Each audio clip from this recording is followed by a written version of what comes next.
분노를 참아 못하는 자는 그 자식을 미워함이라. 자식을 사랑하는 자는 근실이 징계하느니라 라고 잠언 13장 24절에 나와 있습니다.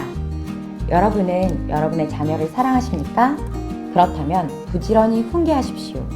오늘은 강승모 목사님과 함께 성경적 훈계 방법에 대해서 이야기 나눠보도록 하겠습니다. 목사님 나와주셔서 감사해요. 네, 안녕하세요. 네. 반갑습니다. 네, 사실 그 자녀를 열심히 훈계하지 않는다는 것은 사실상 자녀를 진정고 사랑하지 않는다. 그렇게 얘기하고 싶고요. 어린 자녀들에게는 부모로부터 훈계를 받아야 할 권리가 있습니다. 그런데 아직 부모에게 의존하고 있을 때 주님의 교양과 훈계로 양육을 받아야 한다고 성경 말씀 에베소서 6장 4절에 이렇게 되어 있는데 자녀들에게는 그런 권리가 있다는 것을 말씀을 드리고 싶습니다. 그렇다면 훈계는 또 사랑의 또 다른 이름이 될 수도 있겠네요. 네, 그렇습니다. 그 사랑 속에는 이제 훈계가 있고 또 훈계 속에는 사랑이 있다고 합니다. 그래서 사랑과 없는 훈계는 진정한 훈계가 될 수가 없고 또한 훈계가 없는 사랑은 더 이상의 사랑일 수가 없다. 이렇게 얘기할 수가 있겠습니다. 결국 사랑과 훈계는 하나라는 말씀이시네요. 네, 그렇죠. 네. 그 결과 부모로서의 진정한 권위가 실추되는 것을 볼 수가 있습니다. 특별히 요즘 시대 같은 경우는 부모님들이 아이들을 사랑한다는 그 이유 하나로 무조건적인 사랑을 베풀고 있잖아요. 네, 그렇습니다. 네. 하지만 옳고 그름에 대해서는 조금 아이들에게 가르치지 않는 경향이 있는 것 같아요. 그렇죠. 그래서 이제 하나님으로부터 그 부모님에게 부여해 주신 것이 있습니다. 그것을 반드시 행해야 된다는 것인데 그것이 바로 훈계에 포함이 된다는 것이죠. 네. 그래서 그 훈계를 통해서만 아이가 바로 설 수가 있다. 네, 그렇게 말씀드리고 싶습니다. 네. 특별히 이 시대야말로 지금 이제 부모님들에게 진정한 권위와 사랑이 또 요구되어지는 시대가 될 수 있는데 네. 하나님께서 부모님들에게 부여하신 그 권위를 대리하는 것이 청지기로서의 저희가 사명을 또 감당하는 데 필요한 역할이라고 생각을 해요. 그렇습니다. 그래서 진정한 부모의 권위는 그러니까 자녀를 위축시키는 것이 아니라 오히려 자신감과 안정감을 심어주는 것이 된다는 것이죠. 그래서 그 부모님의 권위를 통해서 자녀들이 자신을 절제하고 또 제어하는 능력도 배우게 되어서 결국 자녀에게는 궁극적인 행복을 제공하는 것이 된다. 이렇게 말씀드리고 싶습니다. 네.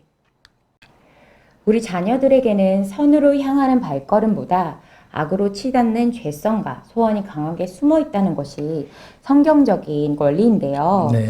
다들 아시다시피 선악설에 대해서 들어보셨을 거예요. 특별히 어린아이들은 어떤 것이 옳은지 어떤 것이 옳지 않은지에 대해서 판단이 불가능하기 때문에 부모님이 이 경우에 아이들을 제대로 지도하는 것이 굉장히 중요할 것 같은데요. 네. 근데 유대인들은 이 훈계하는 부분에 대해서는 굉장히 무섭고 단호합니다. 그래서 왜냐하면 자녀들에게 숨어 있는 죄에 대한 것을 다스려 줘야 되기 때문에 그렇고요. 훈계를 통해 훈련을 하는 것이 기독교 자녀 교육의 입장인 것이라고 유대인들은 그렇게 얘기하고 있습니다. 그래서 그들이 1대1로 예수님을 영접하여서 성령님이 그들을 제 소원을 지배하시는 되는 날까지 우리 부모님들은 그들을 조성하여서 부모님과 함께 생활할 수 있도록 그리고 훈계 속에서 아이들이 성장할 수 있도록 그리고 그 훈계를 통해서 주님께 들어오도록 준비하는 예비 작업이기도 합니다. 네. 그렇다면 조금 궁금해하실 점이 있을 것 같은데 네. 어떤 거냐면 훈계라고 이야기를 들었을 때는 저희가 그러면 아이들을 틀린 것을 했을 때 무조건적으로 혼내는 것이냐 어떻게 말하면 그게 또 체벌이 될 수도 있을 것 같고 네. 그러니까 이제 흔히 자녀를 혼내거나 잘못에 대해서 응징하는 것을 훈계라고 생각하는데 그런 것이 아닙니다. 네. 오히려 잘못을 수정을 해준다든지 또 또는 인도해 준다든지 또 어떤 훈련을 통해서 아이들이 성장할 수 있도록 그렇게 인도를 해주는 것이 하나의 훈계라고 볼 수가 있겠죠. 네. 그렇다면 올바른 훈계 방법에 대해서 조금 많이 궁금해하실 것 같아요. 네. 저희가 훈계를 할 때 그러면 어머니들이 주의해야 할 점이 있다면 어떤 것들이 있을지요? 네, 사실은 이 훈계되는 부분들이 지금 굉장히 디테일하게 저희가 준비를 했는데, 전부 다 보게 되면 15가지가 됩니다. 그러니까 굉장히 세밀한 부분까지 지금 이제 제가 준비를 했는데, 뭐 그걸 지금 오늘 다 여러분들에게 소개해드리기 좀 어렵고, 오늘은 대충 한 뭐 몇 가지만 시간 되는 대로 말씀을 드리려고 합니다. 네, 그렇다면 어떤 것들이 있을까요? 그러니까 이제 뭐냐면 평소에 평범하게 조건 없는 사랑이 충분하게 전달되었느냐 하는 것이 중요한 것인데요. 그 사랑이라고 하는 것은 무조건적인 사랑이 아닙니다. 그러니까 기준이 서야 된다는 거죠. 어느 부분의 선에서는 이제 징계가 필요한 부분이고 어느 부분에 가서는 칭찬이 필요한 것입니다. 그러니까 아이가 스스로 어떤 부모님들이 주어진 그 기준 안에서 아이가 살아갈 수 있도록 그 훈계와 사랑을 잘 정리를 해야 될 필요가 있다. 그래서 이 사랑이 정말 충분하게 전달되었느냐 하는 것이 상당히 중요한 여기가 되겠죠. 아이들한테 충분한 사랑을 제공하되 조건은 있어야 된다. 그렇죠. 기준점이 되는 거죠. 네네. 그러니까 예를 들어서 그 전에도 얘기했지만 우리 생활 속에 어떤 기준이 있어야 된다는 거죠. 그러니까 그러니까 아이가 잘못을 했는데 부모님이 기분이 좋을 때는 그냥 넘어가요. 그런데 부모가 별로 기분이 안 좋을 때는 잘하고 있는 부분도 눈에 가시처럼 보여가지고 그것에 대한 훈계를 하는 경우가 생기죠. 그러니까 아이들도 훈계를 들으면서 아니 뭐가 기준이야?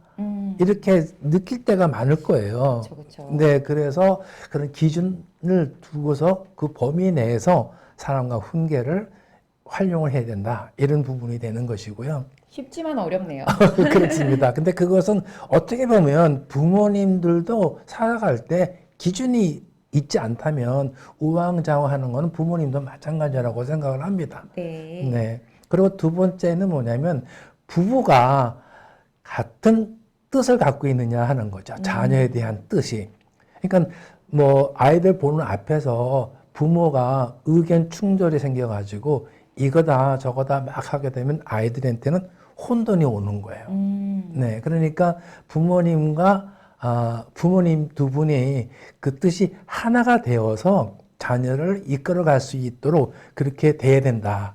그렇게 볼 수가 있겠죠. 네. 그 말씀을 해주신 것 중에서 듣다 보니까 부부가 한 뜻이 되어야 된다는 게 어떻게 보면 한 팀이 되어야 된다는 거잖아요. 그렇죠. 네. 그래서 제가 제 지인 중에 사실은 비슷한 경험을 한 지인이 계신데 그분도 이제 고등학교 자녀랑 조금 마찰이 있었대요. 근데 평소에 너무너무 말을 잘 듣는 아이였는데 이제 고등학교를 가기 시작하면서부터 공부에 대한 스트레스와 또 요즘 아이들 게임을 너무 좋아하잖아요. 그렇죠. 네. 그래서 게임하는 그거에 대해서 조금 밸런스를 맞추기가 어려워하다가 이제 부모님이랑 싸움이 시작이 됐는데 제 지인 부부가 우리는 의견은 딱 하나로 통일해야 돼.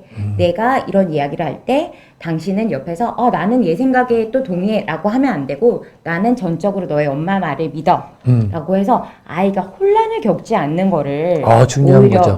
제공을 했다고 하더라고요. 네, 그래서 네, 맞습니다. 그게 가능하구나. 그랬을 때 오히려 아이도 부모님이 한 팀이고 아이가 혼자라고 생각을 하니까 아이는 1대1로 그냥 부모님과 나와의 상대를 하게 되는 건데 만약에 부모님 두 분이 의견이 다르다 보면 아이는 2대1로 맞선다고 생각을 하는 경우도 있다고 하더라고요. 혼돈이 오겠죠. 네, 그래서 이 부부가 한 마음 한 뜻이 되는 게 정말 중요한 거를 또 제 지인을 통해서 이렇게 알게 되었어요. 네, 그렇습니다. 그러니까 한 사람이 훈계를 맡아서 할 때는 다른 한 사람은 마음으로 기도하고 조용히 있거나 혹은 자리를 비켜주든지 아니면 부부의 의견을 받아들여서 공감을 하든지 이런 세 가지의 방법으로 처리를 해야 된다 하는 것이 이제 우리가 두 번째 알아야 될 것이고요. 그 다음에 세 번째는 뭐냐면 훈계라고 하게 되면 우리가 쉽게 얘기하게 되면 부모님이 화가 났을 때 그것을 이제 훈계로 돌리는 경우가 상당히 많죠. 너무나도 많죠. 예. 근데 사실은 그게 굉장히 중요한 것입니다. 이게 감정적으로 대하는 것이 아니라, 오히려 이 폭발적인 그 훈계는 아이의 감정을 나쁘게 만들어주는 하나의 동기가 될 수가 있는 부분입니다. 그래서 항상 내 감정이 되는 것이 아니라 그 마음에 우선 뭐가 있어요? 내가 저 아이를 사랑하는 가운데 훈계를 하는 것이고, 저 아이가 잘 될 수 있게끔 하기 위해서 내가 희생적인 자세에서 훈계를 하는 것인지를 잘 선별을 해야 될 것이다. 이런 생각이 되는 것이죠.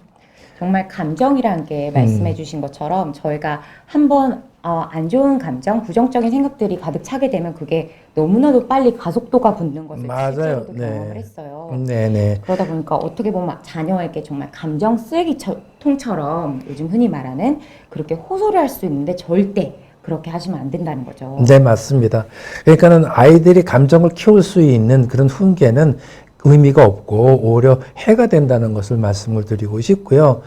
그리고 또 한 가지 네 번째 말씀드리고자 하는 것은 자녀의 개인성이나 능력의 차이를 감안했느냐 하는 것입니다. 네, 그러니까 자녀들이 둘만 있어도 서로 달라요. 그렇죠. 네, 근데 이제 그것이 성격에 따라서 다른데 그것을 똑같은 식으로 이렇게 할 수는 없겠죠. 그래서 이 아이의 성품에 맞게끔 부모님이 잘 이해를 하시고 거기에 대처할 수 있는 방법을 연구하셔야지. 그러니까 훈계를 한다는 게 무조건 이렇게 훈계만 하는 것이 아니라 훈계를 통해서 아이에게 어떤 영향을 미칠 것인가 하는 부분은 부모가 항상 기억해 두셔야 된다는 걸 말씀을 드리고 싶습니다. 그렇네요. 네네. 훈계가 그냥 혼내는 것으로 아이를 잘 되게 하기 위한 방법으로만 사용되는 것이 아니고 그 후에 아이가 어떠한 영향을 받을 것인가까지 저희가 한 단계 업그레이드해서 생각을 하는 게 정말 중요할 것 같아요. 그렇습니다. 그러니까는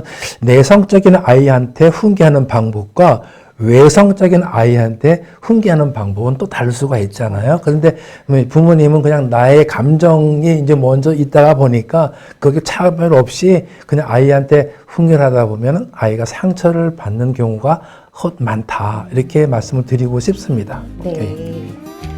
오늘은 강승모 목사님과 함께 성경적인 올바른 훈계 방법은 무엇인가에 대해서 이야기를 나누어 봤습니다.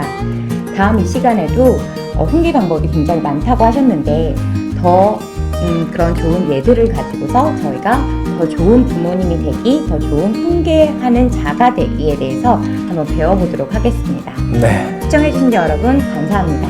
다음 네. 시간에도 뵙겠습니다. 네. 안녕히 계세요.